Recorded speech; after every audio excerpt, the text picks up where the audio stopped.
that was a very inciting discussion with Leonard. And we have another non-Nigerian trade unionist. It's interesting where you are able to share perspectives from across the world, and we are able to see the similarities and differences, and being able to also pick out one or two things that can be beneficial to both ends. So it is on that note that we would like to welcome our next guest. Yeah. I would not like to disgrace. I You would don't not like to disgrace your disgrace family. the good people of Nigeria by trying to pronounce Say your his family. name. You don't disgrace your family. The good people of Nigeria and Pedro family all over the world. So I will give him the honor.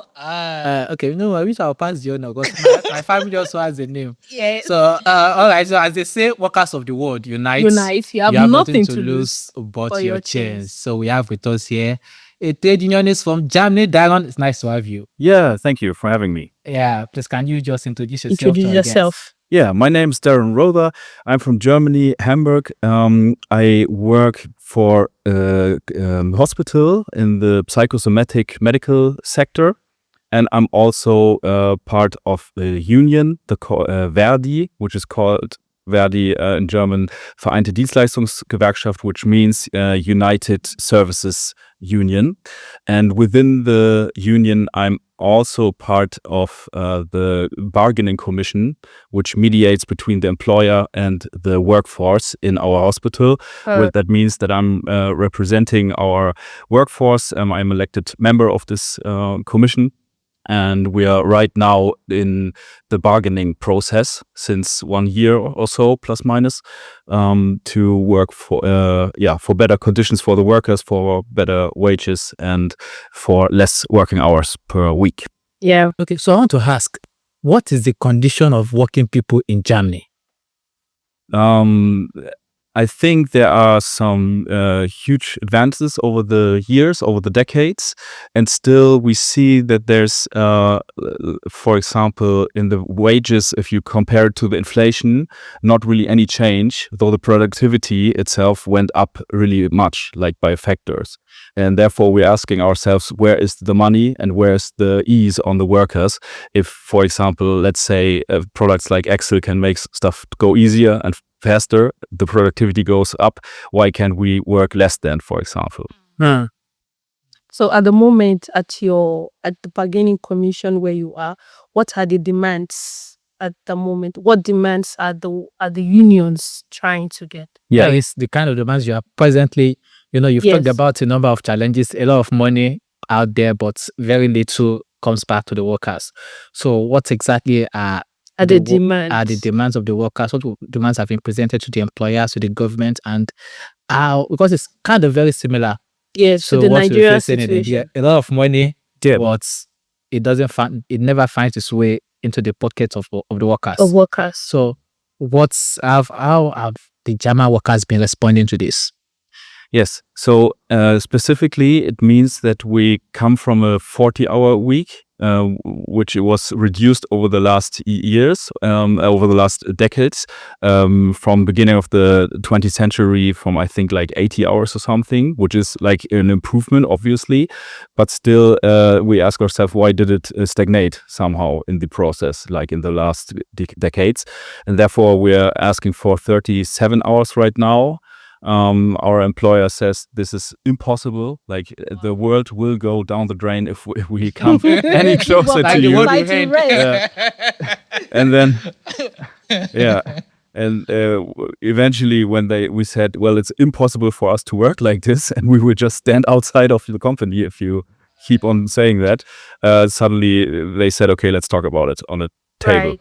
It's interesting to know that workers are actually trying to get a reduction in work hours, because for an average Nigerian, I wanted to say 40 hours of work it's nothing. I could even do 50 hours if I'm allowed, right? But then it only goes to show that our realities it's are different. Work condition. Our realities are different. And I think it's only reasonable that workers are not asking for too much. I want to take some time off work to rest, especially in a society where, like you said, the bulk of the money is not coming back to the workforce, and then you just continue to work and work and work for the pockets of a few people. of the employers?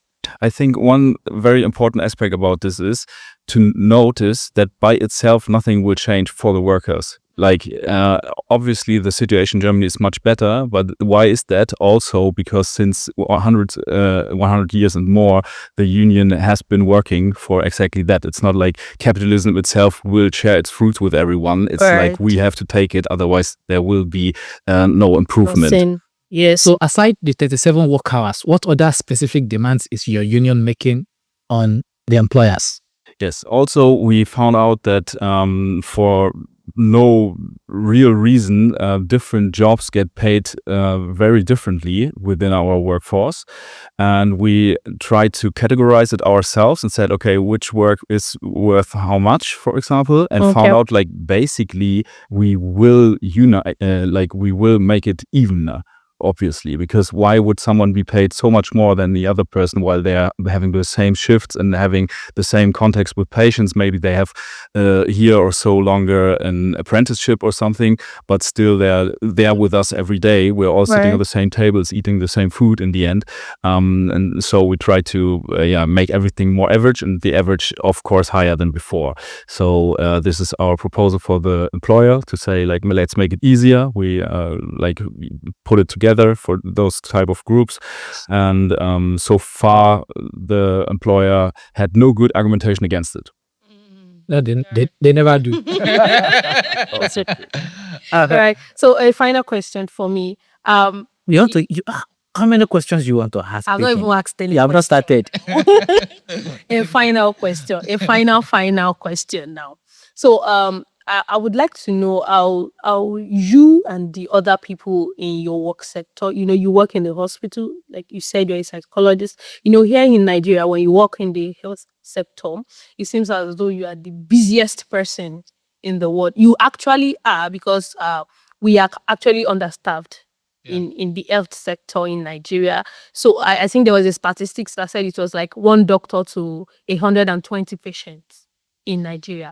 So I wanted to know how workers in the health sector particularly can be able to also contribute to their unions, because here we get to see that most people in the health sector are not really interested in their union activities, right? They work from morning till night. Nobody has time to go to conventions or attend to union meetings or anything. So how do you think that workers can be able to do these things together without having too much effect on their personal lives? This is actually an important question, because the challenge here now is that the union is usually just left to the hands of a few bureaucrats. And a union cannot effectively function to maximum capacity when members are also not fully involved in its affairs.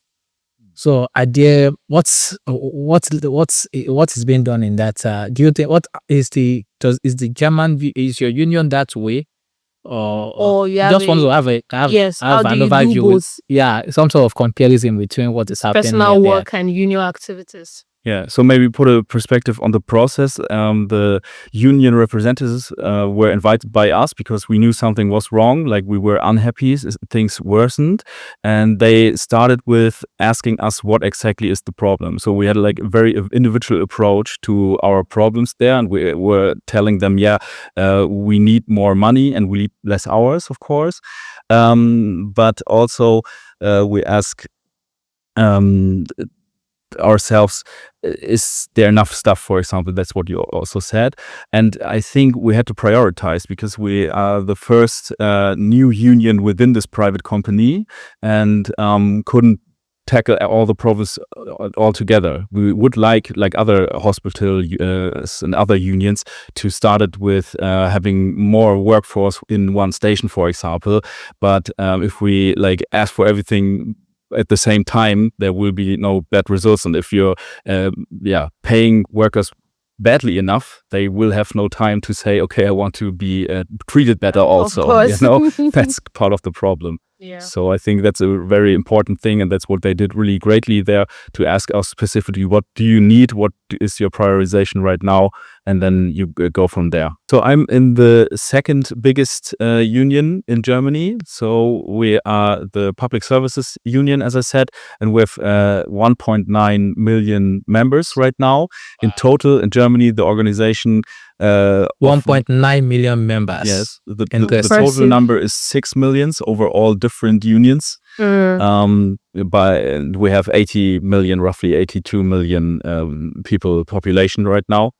Yeah, and actually, after decades of decrease of the membership in Verdi, for example, my union, we see a slight bump in memberships over the last 2 years. And also, there's more women in my union than men. Union. I don't know how to interest you. Union. That's like the best union in the world. As long as there are more women, I declare your union the best union in the world. Thank you so much. Thanks a lot. It's really been nice speaking with you. Right. And so we'll see you again at the next episode. Thank you for joining us. Please, we want to notice an increase in views. This particular episode, we want to see an increase in views. Please, if there are no increases in views, you remove your glass at the next episode. Please don't. You want me to go blind? Please like and subscribe to our YouTube channel. Watch our episodes. Share with your friends, particularly your friends in the working class community. Thank you for joining us. Ensure you join a union. Yes. For every worker in Nigeria, there is a union. There's a union for you. Join a union. Present your demands. Let everybody work together to Even achieve. if you are in the informal sector, there's a union for you. If there's no union for you, create one. Thank you. See you in the next episode. Bye. Bye.